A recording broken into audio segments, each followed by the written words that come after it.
আমার বাচ্চা কাচ্চা লইয়া আমি অসহায় হইয়া পড়ছিলাম।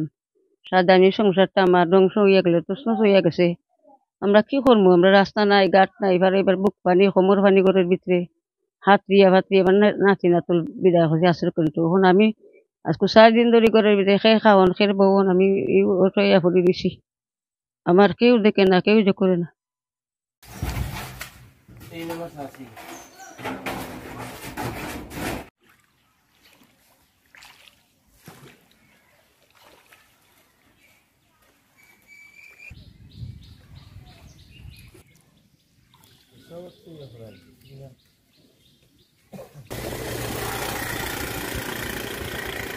ওয়ালটন এসিতে ইনস্টলেশন একদম ফ্রি। প্রতি বছর মনে করেন বিটা উঁচা করি, উঁচা করলে কিন্তু মনে করেন যে পানি দ্রুত বাড়লে কিন্তু এর উপরে আরো উঁচা করি।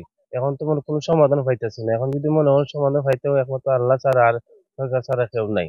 সংসারটা বন্যা এসে ধ্বংস করে দেয়। অত সাজাল গুদার সুন্দর সংসারটা রে প্রতি বছরে এত কষ্ট করে গদ্দার উঁচা করি, আবার বন্যা এসে নষ্ট করে দেয়। আমার স্বামী অসুস্থ, তাই নিয়ে একলা 100 মানুষ, বুঝছেন? আমাদের সংসারটা চালাইবার মতন কেউ নেই।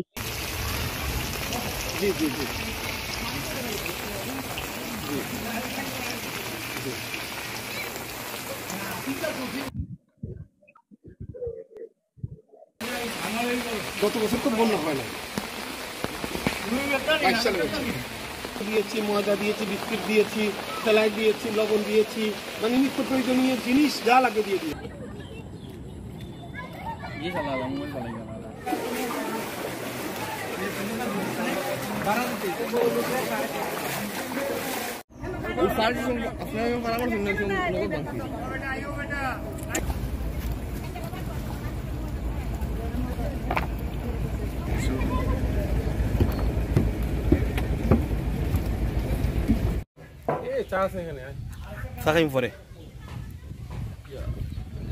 আমরা এ ফালা টালা যা আছে সম্পূর্ণ লই, আর গাছ তো গেছে, ওই বহু লজ্জার গাছ আছে, এ গাছ গেছে ভাঙ্গা। কয়েকটা ঘর আমরা রাখছি, এ হালি টাইনা টুইনা এই হালি চাল দিয়ে রাখছি। আমার আছিল 2টা ঘর, একটা নান্দা, একটা ইয়ার ঘর, আরেকটা ছিল আমাদের ওই মানুষ থাকতো, ওই আরেকটা ছিল আরেকটা রসি ঘর, 2টা। এরপরে হইয়ানো ছিল 2টা ঘর, বুঝলি? এই 4টা ঘর গেছে মানুষের, আর ওই গরুর ঘর গেছে 2টা, এই 6টা ঘর গেছে।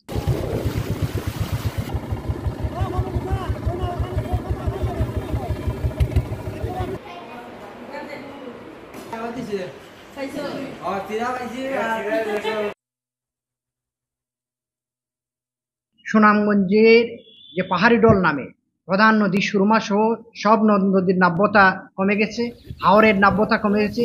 এগুলা খনন করতে হতো, নদীগুলো সংকুচিত হয়ে গেছে। এই পাহাড়ি ডলের যে পানিপথ, স্বাভাবিক গতিপথ, এটাকে উন্মুক্ত করে দিতে হবে। এটা যখন স্বাভাবিক হবে তখনই সুনামগঞ্জ বন্যার প্রকোপ থেকে রক্ষা পাবে।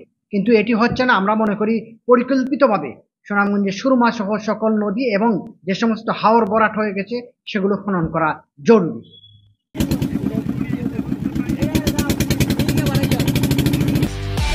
একমাত্র ওয়ালটন এসি দিচ্ছে 1 বছরের রিপ্লেসমেন্ট গ্যারান্টি এবং কম্প্রেসারের 10 বছরের গ্যারান্টি।